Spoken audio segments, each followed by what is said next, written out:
प्रत्येक घरामध्ये एक भाऊ असतो जो सगळ्यांना धरून राहण्याचा प्रयत्न करत असतो, थोडासा बॅकफुटला राहत असतो. ओरडा किंवा मग कीर्तीचं काही थोडंसं चुकलं तर मग तिला असं एखादा धपाटाच मारा. माझे बरेच रिक्षावाल्यांबरोबर भांडणं पण झाले आहेत आणि माझं खूप छान छान त्यांच्याबरोबर जुळलं पण आहे की आम्ही अशा गप्पाच मारतोय आणि आमचा तो प्रवास होतोय. सो रिक्षाचा प्रवास मला सगळ्यात जास्त आवडतो. बऱ्याच लोकांच्या कानात हेडफोन असतात, सो कधी कधी असं चुकायला पण होतं की अरे नक्की कोणाशी बोलतायत. म्हणजे दोनदा असं पडतो की काय मला काही म्हणायला म्हणजे काय कुछ बोला की. आणि मला एक छान गोष्ट काय वाटते की कुठला तरी किस्सा होतो किंवा समजा कुठेतरी गाडी ठोकलेली असते किंवा आडे काहीतरी चाललेलं असतं आणि मग त्याच्यावरनं जे कॉन्व्हर्सेशन सुरू होतं ना आणि ते जे एवढं थंड म्हणजे की उतरून पैसे देऊपर्यंत पण आपण हा म्हणजे बोलतच असतो. त्यांचं पूर्ण खानदान पण काढलेलं असतं. कधी कधी काय वाटतं माहितीये का, काही वेळेला कॉन्व्हर्सेशन आपण ब्रेक पण करतो, पण कधी कधी असं वाटतं की यार ही माणसं एवढे दिवसभर रिक्षामध्ये असतात की त्यांना बोलायलाच कोणी नसतं. आणि सगळ्यात चांगली गोष्ट काय माहितीये का की ते जेव्हा क्लोज करत असतात तेव्हा मी त्यांना खूप ऑब्झर्व करत असतो. नमस्कार, मी अनुप बेलवलकर नमस्कार, मी मानसी सुभाष आणि तुम्ही आम्हाला बघताय टेलीचक्कर रिजनल मध्ये. नमस्कार, मी सीमा कांबळे टेलीचक्कर रिजनलमधून आणि आज आपल्या सोबत आहे दीप ज्योती या मालिकेतील आर्टिस्ट अनुप आणि मानसी. त्यांचं आपण स्वागत करूया. Welcome to the Telechakkar. Thank you. आणि कसं वाटतंय एक नवीन चॅनल सोबत संवाद तुम्ही साधताय पहिल्यांदाच? हो, मी सगळंच माझ्यासाठी पहिल्यांदा आहे त्यामुळे हे पण छान वाटतंय, खूप छान वाटतंय. तुम्हाला कसं वाटतंय? मलाही छान वाटतंय. खूप लोक आले होते आणि बरेच आज हे झाले interview. So yes, we are very excited about it. तर आता मालिकेबद्दल आम्हाला थोडंसं सांगा, कथा कशी आहे आणि तुम्हा दोघांचं कसं एकदम असं जुळणार आहे? कारण तुम्ही वेगळ्या घरातल्या आणि अचानक कसं ते. हो, आमचं ऑफस्क्रीन जुळलेलं आहे बऱ्यापैकी गप्पा चालेल. ऑनस्क्रीन आता बघूया कसं, म्हणजे स्टोरीमध्ये मुभा दिली तर जुळून घ्यायचं नाहीतर जशी स्टोरी चालते तसं चालायचं. स्टोरी छान आहे सिरियलची. तुम्हाला प्रोमोमधनं अंदाज आला असेलच की काय आहे कसं आहे. सो आमची गायकवाड फॅमिली आहे. आमचं कपड्यांचं मोठं दुकान आहे जे पिढीजात आहे आणि जे बाबांनी आमच्या मोठं केलेलं आहे. आणि मी घरातला मोठा मुलगा आहे आणि छान सहज सोपं असं कॅरेक्टर आहे. छान फॅमिली आहे आमची, पॉझिटिव्ह कॅरेक्टर्स आहेत सगळे. आणि आता जे नंतर मध्ये ट्विस्ट जो काही येणार आहे तर त्याच्यानंतर पुढे काय होणार ते तुम्हाला मालिका बघताना कळेलच. तुम्ही काय सांगणार याबद्दल? माझ्या फॅमिलीमध्ये माझी आई आहे, माझा मोठा भाऊ आहे आणि आम्ही तिघी बहिणी आहोत. सो 4 बहीण भाऊ आणि एक आई आमची अशी फॅमिली आहे. माझा भाऊ आहे जो रिक्षा चालवतो, मेहनत करतो आणि घर त्याच्यामुळेच आमचं चालतं. आणि ज्योतीसुद्धा रिक्षा चालवते. सो अशी एक छोटीशी आणि छान गोड फॅमिली आहे आमची. आणि दॅट्स इट.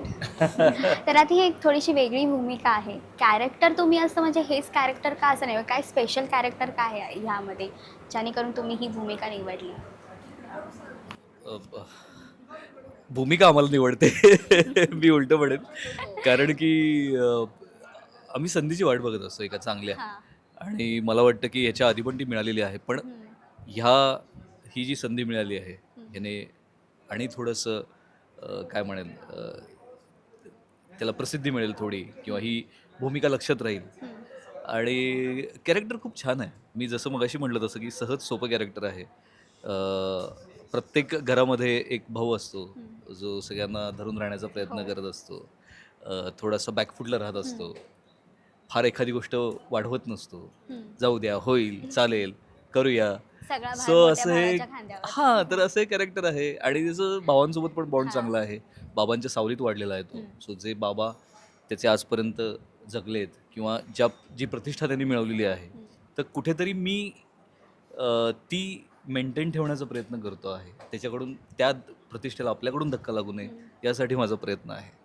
सो असं माझं कॅरेक्टर आहे जे प्रत्येक घरामध्ये असतं. ते म्हणजे लोक पण त्याला खूप रिलेट करतील. आपल्याला आपल्या आयुष्यात कधी कधी सख्खा नसला तरी एक असा भाऊ असतो, अशी एक बहीण असते जी आपल्याला समजून घेत असते किंवा त्यांचा बॉन्ड खूप चांगला असतो. सो तसा आहे जो कुठेतरी भाऊ रिलेट होतील किंवा भाऊ बघतील एक चांगला इव्हन. आणि ते यांच्या घरात पण आहे, ती सांगेलच आणि जास्त विस्तारात. माझं कॅरेक्टर जे आहे ते सगळंच आहे. म्हणजे थोडीशी गोड पण आहे, सगळ्यांची काळजी पण घेणारी आहे आणि थोडीशी रागीट पण आहे. पटकन जर तिघांमधून कोणाला राग येत असेल तर तो मलाच. म्हणजे ओरडा किंवा मग कीर्तीचं काही थोडंसं चुकलंच तर मग तिला असं एखादा धपाटाच मारा, असं ते आहे. पण सगळ्यांवर प्रेम करणारं कॅरेक्टर आहे आणि सगळ्यांची काळजी घेणार आहे. कोणाला काही झालं की पटकन धावून येणार आहे, त्याचा जास्त त्रास तिलाच होणार आहे, असं ते कॅरेक्टर आहे. आता रवल मालिकेमधलं तर रिक्षा ही मुख्य एक पात्र आहे. तर तुमच्या काही अशा रिक्षातल्या मेमरीज आहेत का ज्या तुम्हाला नेहमी अशा लक्षात राहतील? तू सुरुवात कर. रिक्षाच्या माझ्या खूप मेमरीज आहेत. म्हणजे मी मुंबईत राहिली आहे, सो त्याच्यामुळे माझा फक्त रिक्षानेच जास्त प्रवास झाला आहे. ट्रेन आणि रिक्षा, ट्रेन आणि रिक्षा एवढाच मी प्रवास केला आहे. सो माझे बरेच रिक्षावाल्यांबरोबर भांडणं पण झाले आहेत आणि माझं खूप छान छान त्यांच्याबरोबर जुळलं पण आहे, की आम्ही अशा गप्पाच मारतोय आणि आमचा तो प्रवास होतोय. सो खूप मेमरीज आहेत आणि रिक्षाचा प्रवास मला सगळ्यात जास्त आवडतो. सो मी स्वतःची कदाचित रिक्षा पण घेऊ शकते. बापरे. मी नक्की येईन त्यातून. मी मुंबईत बरेच प्रोजेक्ट्स माझे बाहेरचे झालेले आहेत, त्यामुळे मी बाहेरच होतो आणि मी सांगलीच आहे प्रॉपर. त्यामुळे मुंबईत आता मी परत एकदा आलेलो आहे. तर रिक्षाने फिरणं तर खूप होतं मुंबईमध्ये. आणि मला मुंबईत एक छान गोष्ट काय वाटते माहिती आहे का, की जे कोणी रिक्षावाले आहेत आता ते बरेच आहेत, म्हणजे दुसऱ्या शहरातले आहेत, दुसऱ्या राज्यातले पण आहेत. एक गोष्ट मला भारी काय वाटते माहिती आहे का, की ना ते माणसं आहेत ना, त्यांना बोलायलाच कोणी नसतं. आणि मला एक छान गोष्ट काय वाटते, की कुठला तरी किस्सा होतो किंवा समजा कुठेतरी गाडी ठोकलेली असते किंवा आणि काहीतरी चाललेलं असतं आणि मग त्याच्यावरनं जे कॉन्व्हर्सेशन सुरू होतं ना, आणि ते जे एवढं थंड म्हणजे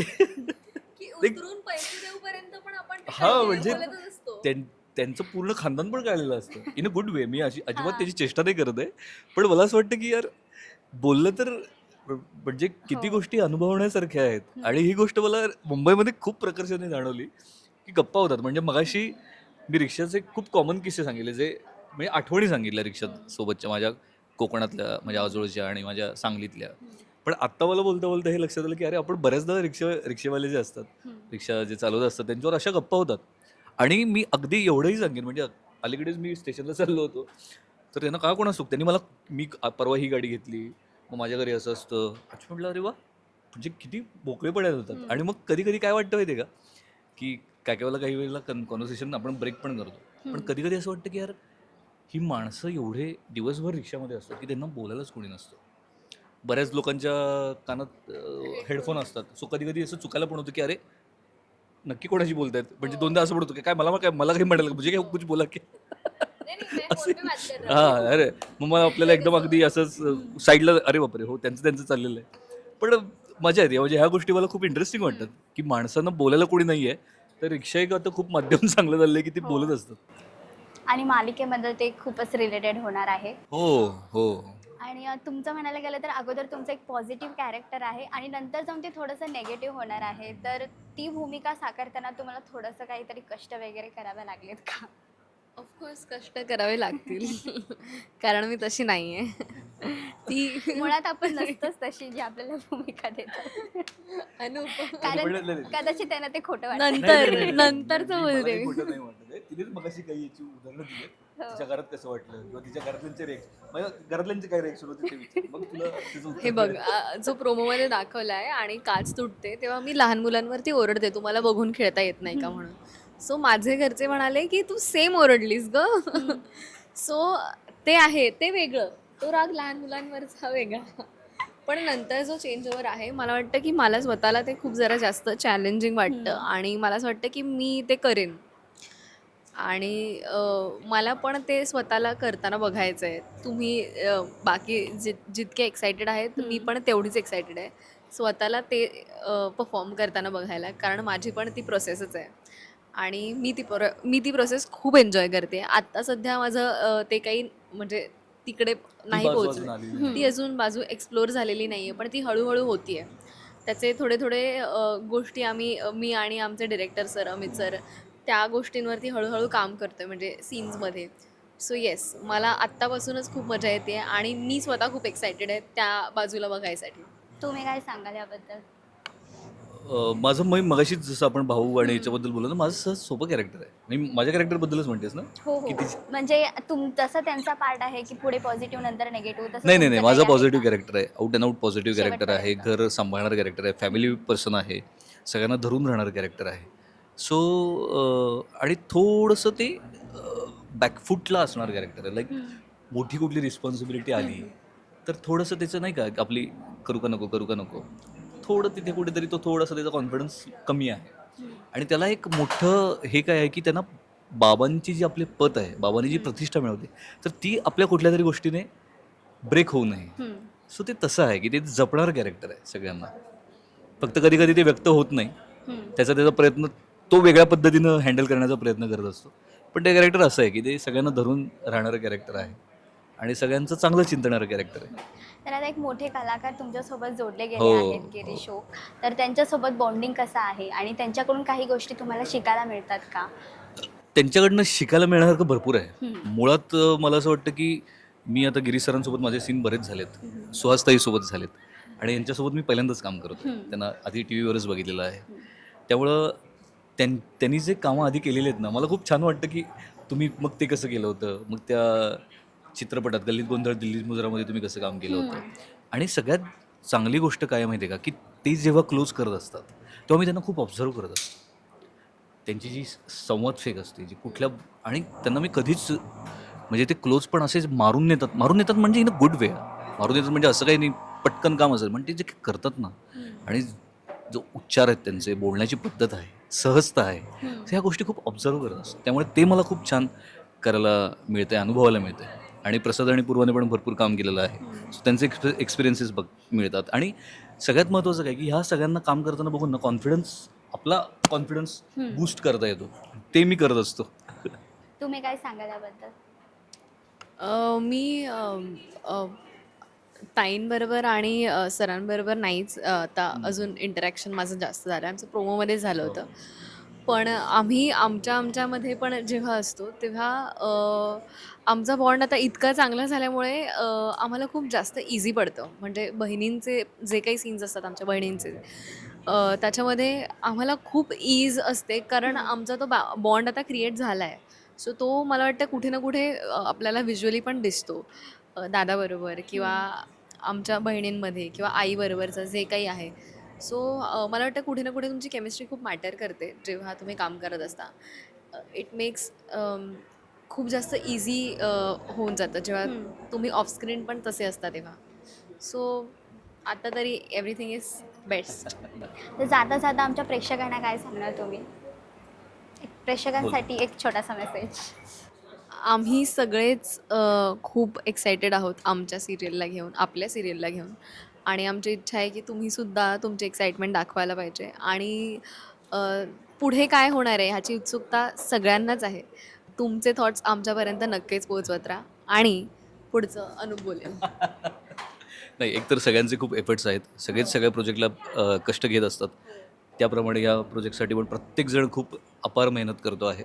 आणि सगळ्यांना एवढंच वाटतं की आपण जे कष्ट घेतो ते वर्थ व्हावेत. आणि आज जे आम्हाला सरप्राईज मिळालं की एपिसोड बघायला मिळाला थोडा भाग, आणि ज्या रिॲक्शन्स आम्हाला नॅचरल मिळाल्या त्या खूप छान होत्या. त्यामुळे थोडंसं होप आमचा स्ट्रॉंग झाला की नक्कीच प्रेक्षकांना पण आमची मालिका आवडेल.